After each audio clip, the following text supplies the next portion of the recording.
Hello and welcome. You're watching the 8 o'clock news. I'm Sonal Mehrotra Kapoor. Let's kick-start this bulletin with all the headlines of the day.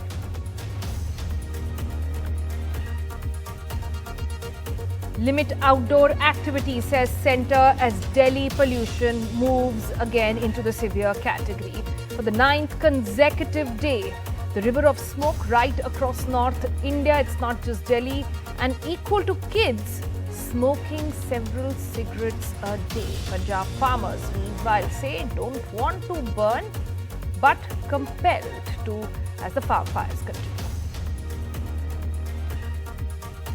In UP, the BJP has blown the election bugle.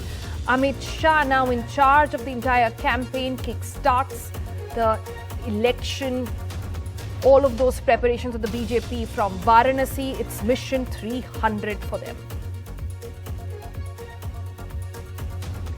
October inflation rises to 4.5%. Edible oil inflation 33.5%, highest there.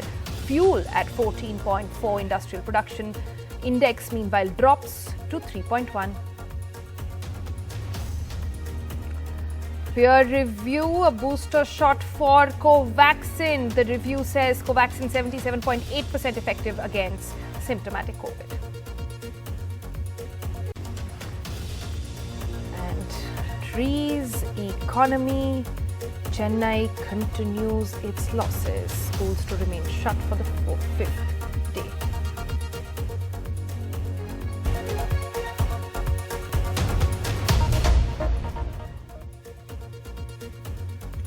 North India is choking. All of this is because of the severe air pollution. Farm fires in Punjab are at the highest in the last 3 years, but no action is being taken. One would expect after so many years of conversation something would have come. But no, UP, meanwhile, has the highest number of top polluted cities. Delhi is back, meanwhile, in the severe air quality zone as well, and pollution levels rose sharply as the winds died down.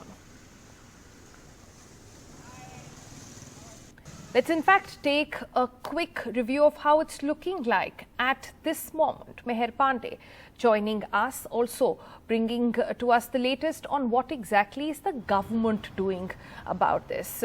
Meher, Delhi is in the severe category again, and we have had some sort of advisory coming in from the government. But what about the GRAP measures which have been promised and should have already kicked in? Yes, so today actually marks the 9th continuous day of severe air quality in Delhi. This is the longest spell of smog since 2018, some experts say. And remember, severe pollution means that it impacts people who actually don't have a history of illness. Not only does it make illness worse for people who already have lung problems, heart problems, but it also affects people who are not ill, who are actually healthy. Now, prolonged exposure to this can have very severe consequences. Some doctors say that breathing in Delhi's air today is equal to smoking 20 to 30 cigarettes. And of course, as you said, there was some advisories passed today, but many people, environmentalists, activists are not happy with these, say they are not enough, because the advisories actually reiterate already existing actions. They say that the sprinkling of water on roads to settle dust needs to be done with more rigor. Officials have been asked to consistently monitor all the actions being taken and submit more reports. They've also said that the air pollution needs to be monitored very well. We are here with the civil defense people who actually in Delhi, you may remember, there is a campaign going on to switch off engines when the red light is on at an intersection. Of course, the people working to do this one action that has, of course, been criticized for not being enough are also exposing themselves to multiple hours of very severe, very hazardous air quality. Sir, आपका नाम? स्वर्ण सिंह। तो sir, आपकी यहाँ shift, आप in charge हैं यहाँ की, कितने घंटों की शिफ्ट होती है यहाँ? ये एक्चुअली 6 घंटे की शिफ्ट होती है और हमारे पास इस टाइम 10 वॉलंटियर जो रहते हैं और जो कि पूरी ड्यूटी देते हैं। जो ट्रैफिक यहाँ पर चलता है उनको अवेयर करते हैं कि भाई जब तक रेड लाइट ऑन है तब तक आप अपनी इस गाड़ी को ऑफ कर दीजिए, जिससे कि पोल्यूशन कम करने में मदद मिले। तो आपको सर यहाँ काम करते हुए एक्सपोजर हुआ है बहुत सारी एयर पोल्यूशन को, खुद को मतलब आँख में जलन या खांसी या कुछ और इश्यूज आए हैं? नहीं, नो डाउट। देखिए, हम लोगों को ट्रैफिक को जो अवेयर भी कर रहे हैं, इससे नो डाउट फ़र्क तो पड़ा है और नो डाउट पोल्यूशन भी है, लेकिन हम रैंडमली अपने जो वॉलंटियर्स हैं उनको बीच में ब्रेक देते रहते हैं, उनको हाई क्वालिटी के अच्छी क्वालिटी के मास्क भी उनको प्रोवाइड करते हैं, जिससे कि उनको ज़्यादा इफेक्ट ना हो और आंखों में जलन वगैरह ना हो। Right. Of course, we have been reporting on this throughout the day, and being here just an hour can lead to very itchy eyes and a very itchy throat. So we can't even imagine the people who work here for hours on end, some on 12-hour shifts. As we know, the traffic cops are exposing themselves to very hazardous air quality. Citizens are paying the highest price of this. That's true. Severe air pollution, in fact, can cause lung cancer. It can cause cataract, diabetes, stroke, neonatal disorders, lower respiratory infections, chronic obstruction pulmonary diseases, heart diseases as well. And this is data that has come in from credible sources. And did you know that if you are simply breathing in the national capital, you are already a smoker? It includes kids as well. Pollution in Ghaziabad is equivalent to smoking 29.6 cigarettes a day. In Noida, it is equivalent to 22.7 cigarettes a day. In Delhi, it's 19.2, and in Gurugram, it's 17.5 cigarettes in just one day. But what exactly is choking Delhi? Major factor is actually farm fires, which after, like I said, so much talk, one would have imagined it has subsided. But guess what? It has actually increased.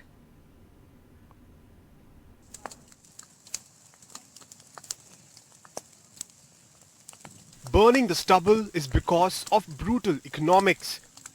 Jasveer Singh in Punjab's Moga district explains, tens of thousands of these fires in Punjab, Haryana and parts of UP have contributed substantially to a thick smog for many days across North India. Jasveer Singh is a marginal farmer with 2 acres of land. Hiring agri-machines to cut the paddy stubble cuts into his meager income.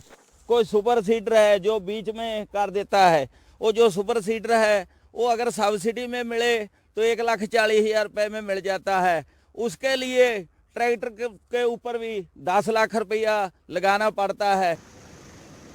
Over the last 4 years, the centre has given Punjab a little over 1,000 crores and about 230 to 260 crores has been paid to farmers each year to either buy or hire machines to cut the stubble instead of burning it in time to sow the next crop.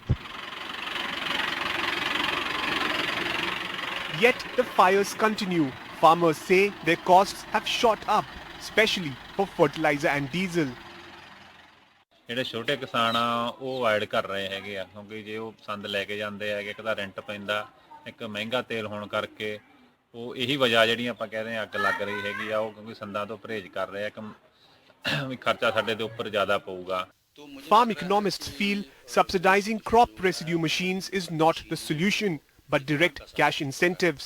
वो जो machinery बनाते हैं उनको subsidy के लिए होता है, तो इसलिए क्या है कि किसान को ये सब चीज़ों में डायरेक्ट सब्सिडी देते हैं, तो इसमें भी डायरेक्ट सब्सिडी देने में क्या प्रॉब्लम, अगर किसान को वो मिल जाए तो वो लेबर लगा के अपना जो स्टबल है उसको संभाल लें और किसी और यूज़ के लिए उसको यूज़ कर लें. Over the years, the government have been promising or issuing statements that they are doing more than enough for the farmers to stop stubble burning, but nobody has paid heed to what farmers are demanding. These farmers who say that they are forced to burn the stubble also demand that the government should put cash in their hands so that they can solve the problem of stubble burning on their own. From Moga, Mohammad Ghazali for NDTV.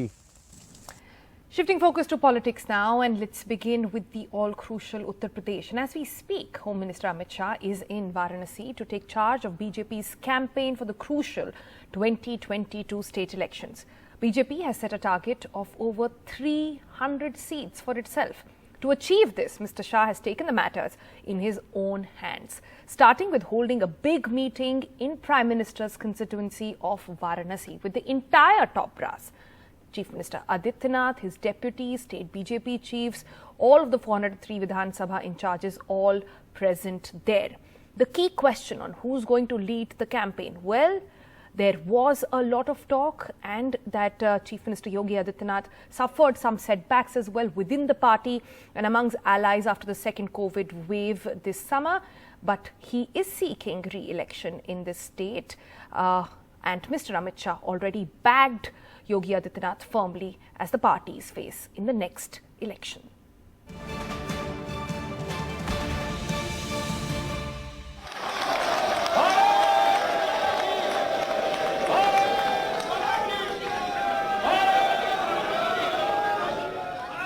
Home Minister Amit Shah taking charge of the BJP's UP campaign at the party's biggest ever meeting this election season in Varanasi, Prime Minister Modi's Lok Sabha seat. In attendance at what some called Mr. Shah's election masterclass, top Delhi leaders in charge of UP, Chief Minister Adityanath, his deputies, and all 403 Vidhan Sabha in charges leading the party's charge on the ground. This is not the first time that Amit Shah has driven the BJP's success in the politically crucial state of Uttar Pradesh. Starting from the 2014 Lok Sabha polls, where the party won 73 out of 80 seats with allies. Shah was BJP chief when the party swept UP in 2017, winning 300 plus of 403 seats. Or 2019, when the party again won big in UP with Shah in charge. पूरे उत्तर प्रदेश में focus है और ये विश्व के नाथ बाबा विश्वनाथ जी की नगरी है। देश के गृह मंत्री माननीय श्री अमित शाह जी का मार्गदर्शन होगा और 2022 में 2017 दोहराएंगे। उत्तर प्रदेश के लिए शुभ है, बहुत ही शुभ है और माननीय अमित शाह जी माने का आगमन अर्थात 300 पार सुनिश्चित। But is Mission 300 plus too ambitious a claim? Given the farmers' protest in Western UP to wider worries about rising prices and inflation. BJP sources say that the idea of holding this meeting in Varanasi is to make a big push in Purvanchal or Eastern UP, a region with 150 plus seats where the BJP won 100 plus in 2017. The party feels that any losses from the western part of the state could be mitigated from Eastern UP. Prime Minister Modi is also visiting Eastern UP next week to inaugurate the Lucknow-Ghazipur Purvanchal Expressway from the Sultanpur district, one of the biggest showpiece projects of the Adityanath government. But there is worry here too. Om Prakash Rajbhar of the SBSP, a regional party with influence in most of Purvanchal, whose 2017 alliance with the BJP helped it on at least 15 to 20 Eastern UP seats, is now with the SP. कुछ लोग ऐसा कह रहे हैं कि western part of the state में आपको थोड़ी हानि पहुंच सकती है किसान आंदोलन की वजह से। क्या आपको लगता है कि पूर्वांचल पे ज्यादा फोकस कर रहे हैं आप लोग, इसलिए यहाँ पे ये मीटिंग हो रही है? पूरा उत्तर प्रदेश इस समय भारतीय जनता पार्टी के साथ है, माननीय मुख्यमंत्री योगी जी के साथ है। और किसान आंदोलन कोई किसानों का आंदोलन नहीं है, वो तो जो लोग राजनीतिक लोग हैं जिनको कोई मुद्दा नहीं मिला है, थके हुए राजनीतिक लोग हैं, उन लोगों का मुखौटा भर है। भारतीय जनता पार्टी में अगर मुसलमान हटा दीजिए, भारत पाकिस्तान हटा दीजिए, हिंदू मुसलमान हटा दीजिए, मंदिर मस्जिद हटा दीजिए, तो भारतीय जनता पार्टी की जबान बंद हो जाती है। Regardless, the return of Amit Shah at the helm in UP indicates how high the stakes are, as are the challenges. With Ajay Singh and camera person Vineet Kumar, this is Alok Pandey, NDTV. Let's take a look at the latest inflation figures that have just come in, which show a marginal rise as well. October retail inflation has risen to 4.48% versus 4.35% in September. The highest inflation seen in edible oil at 33.5%. Fuel inflation at 14.4%. Food inflation also at 1.28%. The industrial production rate, however, for the month of September has dropped to 3.1% versus 11.86% in August. Manufacturing of electronics, transport equipment, contracts, etc. Manufacturing of transport equipment at 18.5% and manufacturing of electronics minus 2.5% over there. However, if we compare this data to September 2020 to reflect annual change in inflation, October inflation has eased to 4.48% versus 7.27% in September last year. But keep in mind, this is due to the high base effect last year. As of industrial production, when compared on an yearly basis, there's an uptick of 3.1%. In August 2020, it had contracted 8%. Remember, this is when the pandemic was raging and economic activity had been hit hard. Let's also bring you up to speed with the latest in the COVID figures now. Fresh cases in the country today stand at 12,516, very minor percentage lower than the yesterday. Cases in the last 24 hours are down by 4.39%. Deaths in the last 24 hours up by 47.35% over there. 501 deaths reported. Vaccinations are up as well, just about 4% over there.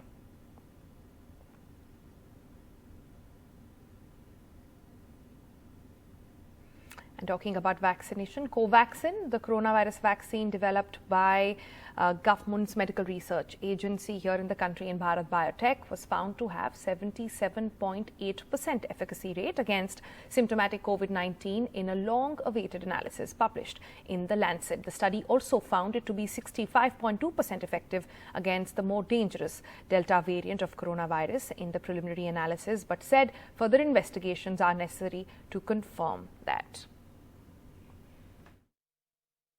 Validation has come from the prestigious Lancet magazine for the confidence Prime Minister Narendra Modi personally reposed in India's first indigenously developed and produced COVID-19 vaccine. Safety and efficacy analysis data from phase 3 clinical trials of Covaxin has demonstrated for the first time for any COVID vaccine over 65% protection against Delta variant, which is the predominant global variant of concern. India's largest ever clinical trial study involving 25,800 volunteers across 25 sites in India found Covaxin to be over 77% effective against symptomatic COVID and over 93% effective against severe symptomatic COVID. What is significant is that efficacy data demonstrates 63% protection against asymptomatic COVID, which experts say could help decrease transmissibility of the virus and bring about reduction in new severe cases. Dr. Krishna Ella, CMD of Bharat Biotech, said the data from our product development and clinical trials have been published in over 10 peer-reviewed journals, making Covaxin one of the most highly published COVID-19 vaccines in the world. The Indian Council of Medical Research, that along with the National Institute of Virology, partnered with Hyderabad-based Bharat Biotech, says Covaxin is now a global frontrunner among COVID-19 vaccines.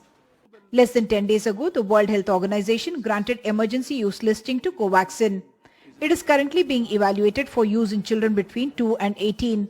Bharat Biotech, that has made and supplied more than 150 million doses, hopes to annually make 1 billion doses by the year end. There was a time when several questions were raised about the indigenous Covaxin, but now, with over 93% efficacy in the severely symptomatic category, demonstrated protection in the case of the Delta variant and also in asymptomatic cases, and most importantly the safety data, Covaxin would hope to silence critics. Uma Sudhir, NDTV. But let's also take a look at how COVID-19 at the moment is surging worldwide. The top 5 countries with the highest surge, let's bring that to you now. US cases over there are down by 36.23% over there. Deaths are down as well. United Kingdom cases are up, deaths are down. Russia, their cases are up and deaths, well, no change over there. And Turkey as well, cases down and deaths down as well, very marginally though over there. In Brazil, cases seem to be up, death seems to be down. To the latest in Chennai now, the red alert for heavy rainfall has been withdrawn, but rains in Tamil Nadu subsided today as well as depression over the Bay of Bengal weakened. But much damage has already been done. Over a few hundred kilometers of road used as busy bus route battered in the more than 50 centimeters of rains that pounded the city over the last week. Authorities have begun assessment even as patchwork has begun. The half of the roads are fine, half of the roads are fully damaged by water. No, I haven't started riding the bikes. My dad says that it's not safe. The Velayudans have had no electricity at their home for the second day. Their neighborhood in the low-lying Ramnagar is inundated. Working from home, Gayatri, an e-publisher, is missing deadlines. Due to the lack of electricity, I am unable to do my work and continue my work. We have informed our client regarding this scenario. Most closed roads are now open for traffic. However, schools and colleges remain shut for the fifth day. The city has lost close to 500 trees. Farmers in the Delta region have suffered huge crop losses. Chief Minister M.K. Stalin has constituted a ministers' panel to assess the damage, after which the rain-battered state will seek central assistance. In Chennai with Suresh, Sam Daniel, for NDTV.